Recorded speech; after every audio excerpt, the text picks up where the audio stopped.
Hi guys, আজ আমরা জামাই নাড়ু বানাচ্ছি। এই জামাই নাড়ুটা আপনাদের রেসিপি দিচ্ছি, তাই বাড়িতে ট্রাই করবেন।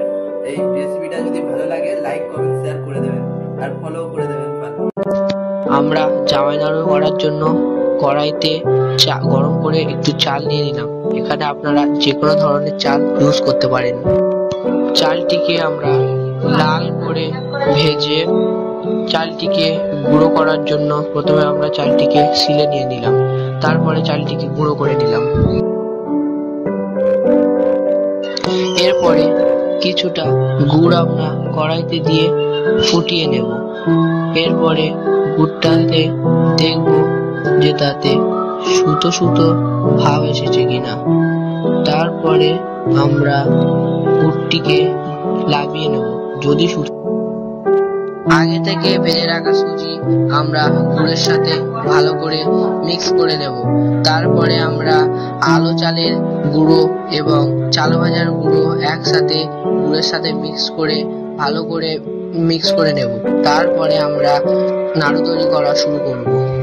আপনারা নাড়ুটি এইভাবে তৈরি করে ফেলবেন।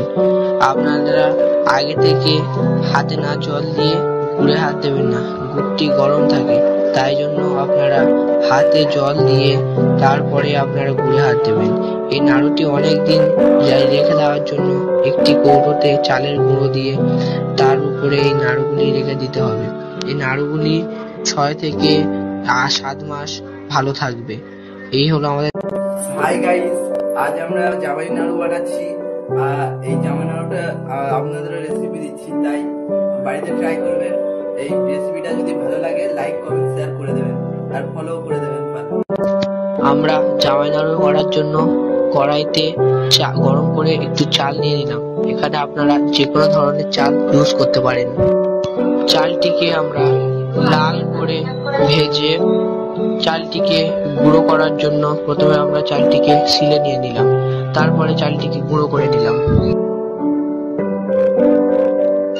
এরপরে কিছুটা গুড় আমরা কড়াইতে দিয়ে ফুটিয়ে নেব। এরপরে গুড়টাতে দেখব যে তাতে সুতো সুতো ভাব এসেছে কিনা। তারপরে আমরা গুড়টিকে লাভিয়ে নেব। যদি আগে থেকে ভেজে রাখা সুজি আমরা গুড়ের সাথে ভালো করে মিক্স করে নেব। তারপরে আমরা আলো চালের গুঁড়ো এবং চাল ভাজার গুঁড়ো একসাথে গুড়ের সাথে ভালো করে মিক্স করে নেব। তারপরে আমরা নাড়ু তৈরি করা শুরু করব। আপনারা নাড়ুটি এইভাবে তৈরি করে ফেলবেন। আপনারা আগে থেকে হাতে না জল দিয়ে গুড়ে হাত দেবেন না, গুড়টি গরম থাকে, তাই জন্য আপনারা হাতে জল দিয়ে তারপরে আপনারা গুড়ে হাত দেবেন। এই নাড়ুটি অনেকদিন রেখে দেওয়ার জন্য একটি কৌটোতে চালের গুঁড়ো দিয়ে তার উপরে এই নাড়ুগুলি রেখে দিতে হবে। এই নাড়ুগুলি 6 থেকে 7 মাস ভালো থাকবে। এই হলো আমাদের। আমরা জামাই নাড়ু করার জন্য কড়াইতে গরম করে একটু চাল নিয়ে নিলাম। এখানে আপনারা যে কোনো ধরনের চাল ইউজ করতে পারেন। চালটিকে আমরা লাল করে ভেজে চালটিকে গুঁড়ো করার জন্য প্রথমে আমরা চালটিকে শিলে নিয়ে নিলাম, তারপরে চালটিকে গুঁড়ো করে নিলাম। এরপরে কিছুটা গুড় আমরা কড়াইতে দিয়ে ফুটিয়ে নেব। এরপরে গুড়টাতে দেখব যে তাতে সুতো সুতো ভাব এসেছে কিনা। তারপরে আমরা গুড়টিকে লাভিয়ে নেব। যদি আগে থেকে ভেজে রাখা সুজি আমরা গুড়ের সাথে ভালো করে মিক্স করে নেব। তারপরে আমরা আলো চালের গুঁড়ো এবং চাল ভাজার গুঁড়ো একসাথে গুড়ের সাথে ভালো করে মিক্স করে নেব। তারপরে আমরা নাড়ু তৈরি করা শুরু করব। আপনারা নাড়ুটি এইভাবে তৈরি করে ফেলবেন।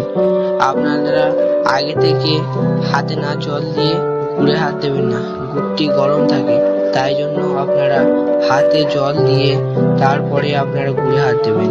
এই নাড়ুটি অনেকদিন রেখে দেওয়ার জন্য একটি কৌটোতে চালের গুঁড়ো দিয়ে তার উপরে এই নাড়ুগুলি রেখে দিতে হবে।